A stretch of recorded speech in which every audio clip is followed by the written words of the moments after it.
Power is not given, it is taken. Look around the people at the top. They didn't get there by playing fair, they got there by playing smart. CEOs, presidents, dictators, founders, they know something most people don't. That in the real world, morality is optional, but strategy is everything. This isn't a feel-good story about kindness or karma. This is about how power actually works, according to the most dangerous political mind in history, Niccolo Machiavelli. He believed that if you want to win, to rule, to dominate, to lead, you can't just be good. You have to be feared, respected, and impossible to ignore. In this video, I'll show you how to think like a ruler, how to build unshakable influence, neutralize threats before they strike, and control how people see you, all without ever getting your hands dirty. Because in a world obsessed with image, the one who masters illusion rules reality. This is how to become a Machiavellian prince. Welcome to Mindscape, where knowledge meets strategy. Don't forget to subscribe, activate the notification bell, like the video, and leave a comment to support the channel. Your engagement helps me reach 1,000 subscribers. Let's grow together. Watch the video until the end. You won't miss the most important ideas. Let's get started. Who was Machiavelli? Niccolo Machiavelli was no villain. He wasn't a monster, he was a realist. Born in 15th century Florence, a city torn by betrayal and war, Machiavelli saw politics not as it should be, but as it is. He served as a diplomat, watched empires fall, kings lie, and allies turn to enemies overnight. And in exile, he wrote the most brutally honest guide to leadership the world has ever seen, The Prince. It wasn't a guide for saints, it was a handbook for survival. In it, he revealed what other thinkers were too afraid to say, that morality and power rarely walk hand in hand, and that a ruler who clings too tightly to idealism may not rule for long. Machiavelli didn't invent manipulation, he just exposed it, and in doing so, he handed us the keys to understanding how power really functions, not in theory, but in reality. 1. Seize power ruthlessly. Let's be clear, no one is going to hand you power. You either take it or watch someone else do it first. According to Machiavelli, the moment of crisis is your opportunity. When systems collapse, when leaders falter, when people are confused and scared, that's when a prince rises, not by chance, but by design. The key is action. Fortune, he says, favors the bold. And boldness, in the world of Machiavelli, means strategic aggression. If the existing order is weak, challenge it. If your rivals hesitate, move fast. And if you strike, do it decisively. Take the story of Agathocles of Syracuse, a man born the son of a potter who clawed his way into power. He joined the army, gained trust, and when the time was right, he called a meeting of the city's elite and had them all slaughtered in one night. Ruthless? Absolutely. But it removed every threat to his rule in a single move.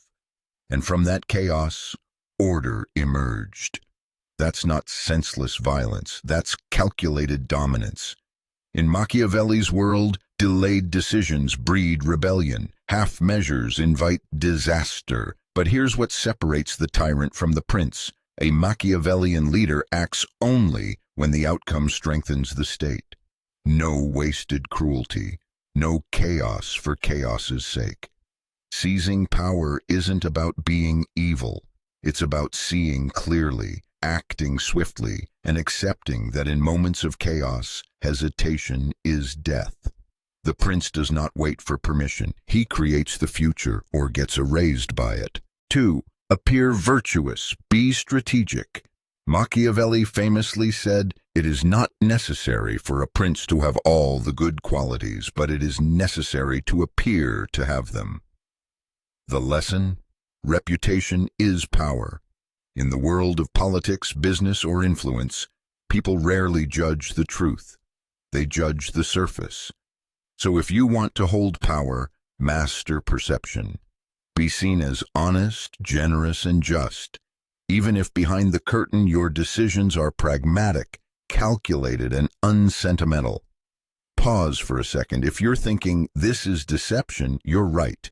But ask yourself, would you rather be a good person with no influence, or a good actor with the power to change the world? In Machiavelli's universe, power isn't taken by the honest. It's maintained by the believable. Appearances don't just protect you, they project invincibility. Why? Because being feared may keep you safe, but being loved earns you loyalty, or at least the illusion of it. And that illusion buys you time to maneuver, time to strike, time to build something enduring. The Machiavellian prince isn't heartless, he's disciplined. He knows when to smile, when to flatter, and when to vanish from the spotlight. He understands that authenticity is often weaponized against the powerful, so he crafts a version of himself that disarms criticism. The masses follow symbols. Give them one, but never mistake the symbol for the strategy. Appearances are armor, wear them well. 3. Master fear, but avoid hatred. One of Machiavelli's most quoted lines is this: "It is better to be feared than loved, if you cannot be both."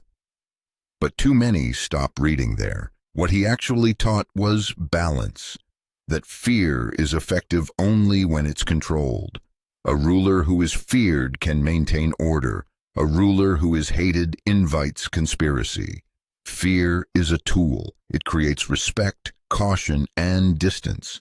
It reminds others that your power is not to be challenged lightly, but it must never spill into cruelty for its own sake. If you strike, it must be quick, justified, and final. Never toy with people's dignity. Humiliation breeds hatred, and hatred does not sleep. Think of it like this: a respected enemy is safer than a humiliated one. The prince doesn't rule with a whip. He rules with presence, a calm confidence, a silent message that says, "I am watching, I am capable, I am not to be trifled with."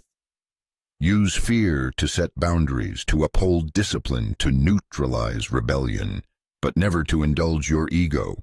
The Machiavellian prince chooses control over chaos, strength over savagery, because power built on hatred is fragile, but power built on respect, even if laced with fear, can endure. 4. Neutralize threats swiftly. Power attracts enemies. The moment you rise, someone will plot your fall. Machiavelli understood this better than anyone. He believed that uncertainty breeds conspiracy, and that the prince must act before threats take root. Step 1. Identify the threat. This could be a disloyal advisor, a popular rival, or even a close ally whose ambition outweighs their loyalty. Step 2. Do not wait. Delay gives your enemies time to build alliances, gather support, and weaken your influence. Consider the rise of Napoleon Bonaparte. After seizing control of France, he knew that holding power was harder than taking it. Among his greatest dangers were not foreign powers, but internal threats. Disloyal generals, royalist plotters, and ambitious ministers who viewed him as a temporary actor in a chaotic era. Rather than wait for betrayal, Napoleon acted swiftly. He centralized authority, reshuffled military leadership, and silenced conspirators before they could organize. When General Pichegru and others plotted his downfall, Napoleon had them arrested, exiled, and in some cases, mysteriously eliminated. These were preemptive strikes, cold, calculated, and effective. From a Machiavellian perspective, this was not cruelty, it was clarity. The principle is simple. Uncertainty invites rebellion. Boldness prevents it. Whether in politics, business, or leadership, you will face rivals. Some will wear smiles. Some will play the long game. You must play longer and smarter. Act with precision, not paranoia. Remove the threat cleanly, publicly if needed to set an example, quietly if it protects your image. And remember, never wound a rival you can't kill politically. The Machiavellian prince doesn't wait to be betrayed. He strikes first and makes sure no one dares follow. 5. Control information, shape reality. Still think power is about brute force? Think again. Information is the new weapon. In a world drowning in noise, the one who controls the signal controls the truth. You're not just playing chess anymore, you're writing the rule book everyone else is blindly following. In Machiavelli's world, power isn't just force, it's narrative. Who controls the story controls the people. A prince must master the flow of information. This means knowing what to reveal, what to hide, and when to speak or stay silent. Rumors, propaganda, public displays, all are tools in the arsenal of power. Why? Because perception becomes reality. If people believe you're strong, they act accordingly. If they believe you're weak, the vultures start circling. Think of how today's leaders use media. Press releases, interviews, staged photo ops. Every word and gesture is calculated to build a brand. Machiavelli would have thrived in an age of 24/7 news cycles and curated social feeds. He warned rulers to avoid being despised or mocked. The antidote? Control the image. Command the message. If criticism arises, drown it in confidence. If rumors spread, replace them with louder truths or compelling fictions. Remember, the people don't need the full truth. They need a version of it that keeps the machine running. So be the architect of your myth. Build a reputation that precedes you, a mystique that protects you, and a voice that resonates louder than the doubters. Power without narrative is naked, but when cloaked in story, it becomes destiny. 6. Use morality, law, and religion strategically. Machiavelli didn't hate religion or law, he respected their power. To him, morality and faith were not obstacles, they were tools. Ideals that rulers could use to unify people, justify actions, and solidify control. He wrote, "A wise prince should appear to be religious, even if he is not." Why? Because people crave moral certainty. They want to believe their leader shares their values. But the prince understands something deeper. It's not about what's true. It's about what's useful. If invoking divine authority stops rebellion, do it. If quoting justice helps pass your decree, quote it, not to deceive maliciously, but to govern effectively. The masses don't follow raw power. They follow symbols, laws, beliefs. So give them what they need, and use it to guide them. This isn't about hypocrisy, it's about aligning leadership with the emotional compass of the people. The Machiavellian prince knows a lie that brings peace is more useful than a truth that sparks chaos. 7. Build institutions, not just authority. So you've taken power, you've silenced enemies, congratulations. But that's not the end, that's the trap. Because what you've built is a kingdom of glass, unless you ask yourself, what happens when you're not around? The Machiavellian prince doesn't just conquer, he constructs something that can't be burned down overnight. Many rulers fall because they mistake personal power for lasting power. Machiavelli warned that a prince who builds his rule solely on loyalty to his person will fall the moment loyalty fades. Real power, enduring power, is institutional. This means establishing laws, traditions, and systems that protect your authority even when you're not in the room. Think of the Roman Empire. Its strength wasn't just in generals. It was in the Senate, the military structure, the roads, the rituals. Caesar may have died, but Rome lasted centuries. In modern terms, build processes, build teams, build a culture where your values become the default. So even if you disappear, your legacy doesn't. This is why wise leaders train successors, establish codes of conduct, and surround themselves with competent but not overly ambitious allies. They avoid relying on charisma alone. A Machiavellian prince thinks beyond his lifetime. He doesn't just ask, how can I win today, but how can I ensure my rule outlives me? Institutions become your armor. They absorb pressure, resist collapse, and make your leadership seem natural. inevitable. So when you build power, don't build a throne, build a foundation, because in the end, charisma dies, fear fades, but structure endures. Final reflection: power, morality, and legacy. So now you know how to think like a Machiavellian prince, not to become a tyrant, but to navigate the brutal realities of leadership with clarity and intent. Machiavelli didn't ask you to abandon morality. He asked you to understand its limits, to see that virtue without strength is vulnerability, and that survival, when guided by purpose, can be noble.